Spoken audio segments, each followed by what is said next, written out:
பல கட்சிகள் வந்து இன்னும் வளர்ச்சி அடையாம இன்னும் நிறைய கட்சிகள் வந்து கூட்டணி வச்சுதான் ஜெயிச்சுட்டு வராங்க.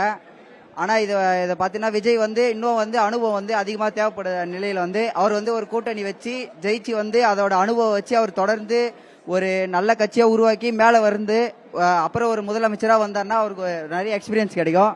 ஆனா இப்ப பாத்தீங்கன்னா அவர் வந்திருக்கலாம், வரலாம். இப்ப எல்லாரும் எதிர்பார்க்கறது வந்து வரலான்றாங்க. ஆனா அது வந்து பாத்தீங்கன்னா மக்கள் வந்து இளைஞர்கள் மட்டும்தான் அவரோட பின்னாடி இருக்காங்க தவிர நாட்டு மக்கள் வந்து மறுபடியும் இன்னும் மக்கள்லாம் இருக்காங்க. அவங்களாம் வந்து பாத்தீங்கன்னா இன்னமும் பழைய ஏடிஎம்கே டிஎம்கே அந்த நிலைமையில மட்டும்தான் வளர்ச்சி அடைஞ்சிருக்காங்க. இப்ப பாத்தீங்கன்னா சீமான் வந்து ரொம்ப நாளா கட்சியில் இருக்காரு. ஆனா அவர் பின்னாடி பாத்தீங்கன்னா இளைஞர்கள் மட்டும் கொஞ்சம் பேர் தான் இருக்காங்களே தவிர மொத்தமா இல்ல. அப்படியே பாத்தீங்கன்னா அவர் வந்து கொஞ்சம் கூட்டணி வைத்து வளரணும். வளர்ந்துக்கு அடுத்தது வந்து அவர் வந்து ஒரு முதலமைச்சரா வந்தாருன்னா அவரு தகுதி வந்து செய்யலாம், இதை செய்யலாம், அதை செய்யக்கூடாது அப்படின்றது ஒரு முயற்சி வரும்.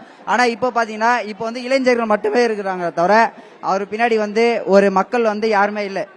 அவருடைய வருகை வந்து வரக்கூடிய எலெக்ஷன்ல ஒரு தாக்கத்தை ஏற்படுத்தும் நினைக்கிறீங்களா? அவரால் ரூலிங் வர முடியுமா அவர் எப்படிங்கறதெல்லாம் பார்க்கலாம். பட் ஒரு இம்பாக்ட கொடுப்பாரா?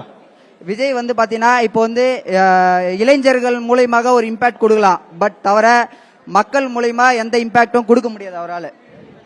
மக்கள் மூலமா இம்பாக்ட கொடுக்க முடியாதுன்னு சொல்லியிருக்காரு. பட் ஆனா ஸ்டூடெண்ட்ஸ் கிட்ட ஒரு இம்பாக்ட் இருக்கும்னு நினைக்கிறாங்க.